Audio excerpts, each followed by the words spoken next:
Hi, I'm Kate Rogers, and today I'm here with Mr. Russell. What made me want to hear more about his story is the fact the first time I saw him, he was on a pair of crutches recovering from knee surgery from playing too many years of rugby. This is a brand new knee. It's my Brand second new? brand new knee. Oh. This one's 9 years old, and they told me at the time I was going to need a second one because of how badly this one was, but they kind of give you a regime to do and everything else, and I followed it and I stretched it out for as long as I could, and finally, to use a Star Wars frame, my knee joined the dark side this spring. And I was trying to get in and get it replaced in the spring, but surgical times in Vancouver and BC are very interesting. Except somebody dropped out last minute 2.5 weeks ago. My doctor phoned me and said, "Do you want in?"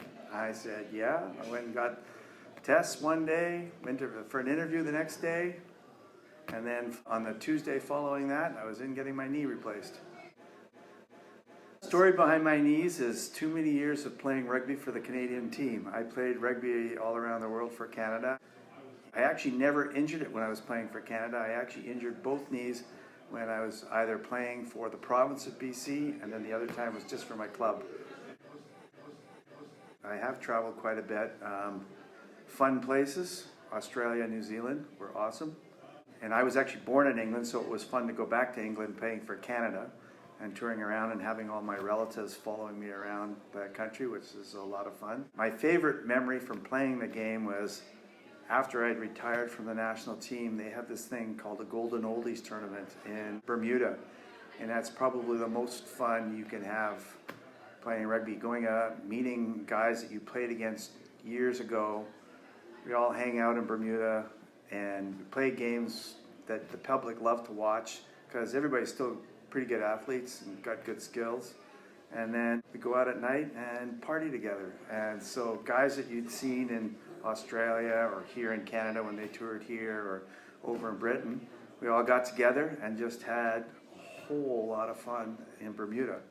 And I went twice before my knees would no longer let me go. So I'm glad I had that experience when I did. And all the other experiences that I had playing rugby either for Canada or my own teammates and stuff like that were great. It's one of the best games anywhere because it's social, it's fun to play, it's hard. I mean, what other game in the world do you run forward and pass the ball backwards and then try to score down the other end of the field? It's obtuse, but it's just an amazing amount of fun and it's an amazing worldwide fraternity. I've been fortunate to play one other game. I don't know if you know, in Vancouver we host this big sevens tournament now. I played sevens for Canada all around the world too, and that was really a lot of fun. And it's fun to see guys flying over from England to come into the tournament to come and watch the games and stuff like that because they love Vancouver. Vancouver is one of the most popular places that these guys play rugby anywhere on the planet. They just love the city. And so I feel very fortunate to be living here and in the prettiest part of Vancouver, Steep Cove, right? When did you start? Like, did your parents put you into it? Did you go out and watch a game and discover that you love it? Or how did you start? My dad was a rugby player. I had been played for a number of years. He was on the roster to play for England, but he broke his leg in 2 places and never ever got a cap for England. And then he immigrated to Canada and brought me and my mom, and my sister was born as well. So the 4 of us arrived in Canada, and he played in Canada. And one day I was at a track meet as a 14-year-old, not quite 15 yet, and my dad came to the track meet and said, "We need you to play today. We only have 14 players."